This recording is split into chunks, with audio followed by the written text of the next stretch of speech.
நண்பர்களே, நம்ம நினைக்கிறது எல்லாமே நடக்குமானா சாத்தியமே கிடையாது.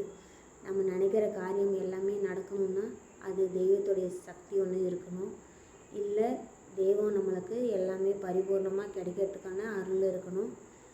தெய்வம் நினச்சா மட்டும்தான் எதுவுமே சாத்தியம். மனுஷனால் எல்லாமே முடியும்னா அது சாத்தியமே கிடையாது. ஒரு சின்ன கதை. ஒரு முனிவர்கிட்ட சீடர்கள் வாழ்ந்துட்டு இருந்தாங்க. அப்போ அந்த முனிவர் ஒரு நாள் ராத்திரி ஒரு சீடர் இறக்கிற தருணம் உருவாகும்னு கனவு கண்டாராம்.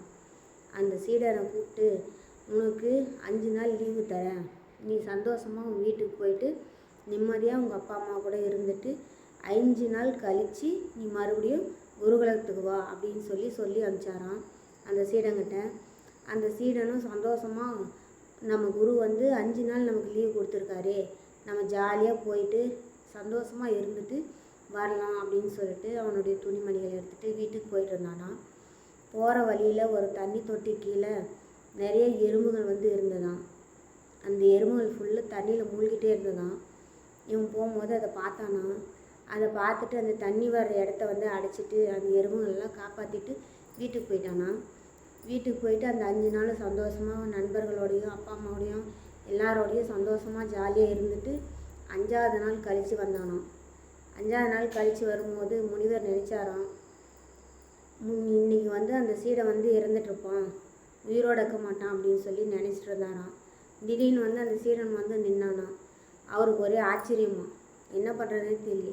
என்னடா இவன் இறந்துருவான்னு சொல்லிட்டு நம்ம கனவுல தோணுச்சு, அதனால தான் இவனை வீட்டுக்கு அனுப்பி வச்சோம். ஆனால் இப்போ பார்த்தா உயிரோடு நிற்கிறானே, என்னாச்சுன்னு தெரியலையே அப்படின்னு சொல்லிட்டு இவருக்கு ஒரே குழப்பமாக இருந்தான்.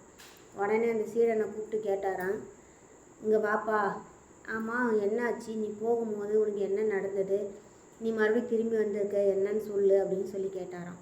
அந்த சீடனுக்கு ஒன்றும் புரியலையாம்.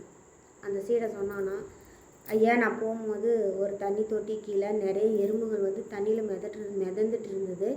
அதை நான் என்னுடைய சட்டையை கழட்டி அந்த தண்ணி வரக்கூடிய வழியை அடைச்சிட்டு போனேன்.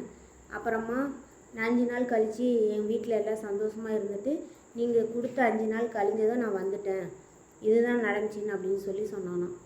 அப்போ தான் முனிவருக்கு புரிஞ்சான், இவன் செஞ்ச புண்ணியம் இவனை காப்பாற்றிருக்கு. நாம் நினைக்கிறது எல்லாமே நடக்கணுன்றது சாத்தியம் கிடையாது. நமக்கு மேலே ஒரு சக்தி நம்மளை ஆட்டி வைக்கணுன்றது தான் உண்மை. தெய்வத்தை நம்பினா எல்லாமே நடக்கும். தெய்வம் தான் நமக்கு எல்லாமே.